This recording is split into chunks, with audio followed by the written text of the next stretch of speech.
It's Brainwash with Dr. Tom and drum rolls with Scotty Irving. Ruins Economic Monde Posa.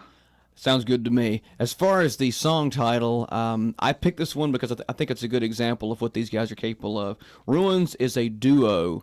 I don't know if they still perform together or not now, but their drummer and the main guy behind them was Yoshida Tatsuya. Mm-hmm. Yoshida Tatsuya, I've had the pleasure of playing with. Geezer Lake, a former band I was, a former band of mine. Yes, all right. Yes, indeed, for you old fogies out there. It's funny, now Geezer Lake really is the old fogey band. Funny how that name kind of catches up with you after a while. I'm sure Sonic Youth is also going through similar problems. It's the band you will never leave. Well, if you say so. No, I'm very fond of my time period with Geezer Lake. It was a very formidable time period, and I know the guys in the band know what I'm saying when, you actually said you never leave it. I did bring some of the influences that I learned in Geezer Lake with me, and I hope I never lose those. Whether or not I would want to be in a setting like Geezer Lake again is up for debate, but nothing's out of the question. We did do a reunion tour, after all. I missed that. People were asking me about that. They said, would you guys be interested in doing it? And I said, I don't know. I just can't see it happening. The funny thing is, when it actually happened, they said, well, you must have changed your mind since then. I said, you know what's funny? Now that we're doing it, I realize we could have done this a lot earlier. We just didn't. So if it happened once, it could happen again. Cool. But no plans have been made for that. Okay, now that I've digressed on that, Geezer Lake played at Duke University with Ruins and another band whose name escapes me. But Ruins was the main act. They were on tour, and Mr.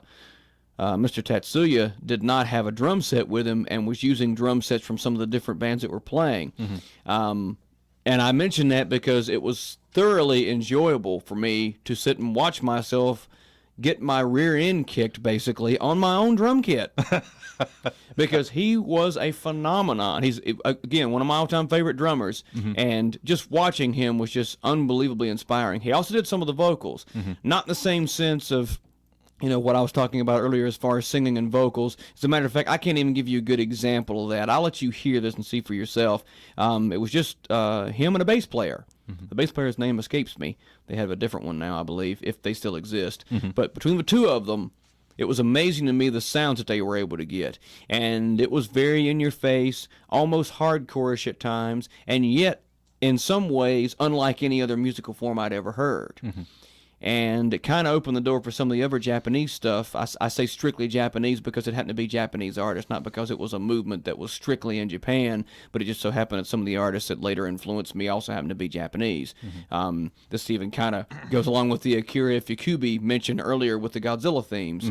But it's kind of funny because, like I said, Yoshida Tatsuya was playing on my drum kit that first night, and the next night we played with him. He used a different kit and told me after the show, which I took this as a very big compliment, he says, did not like other drum set I played on tonight. Should have played your kit. Much better kit. I said, thank you. I thought to myself, I'm almost glad you didn't, considering how you smoked me last night. It was just, like I said, it was just beautiful. I'm just like, wow. He was also kind of, I won't say perturbed, but he was definitely a little bit surprised that I didn't have as much equipment as he normally used. Matter of fact, he sits down at the kit and looks around and he goes, cymbal?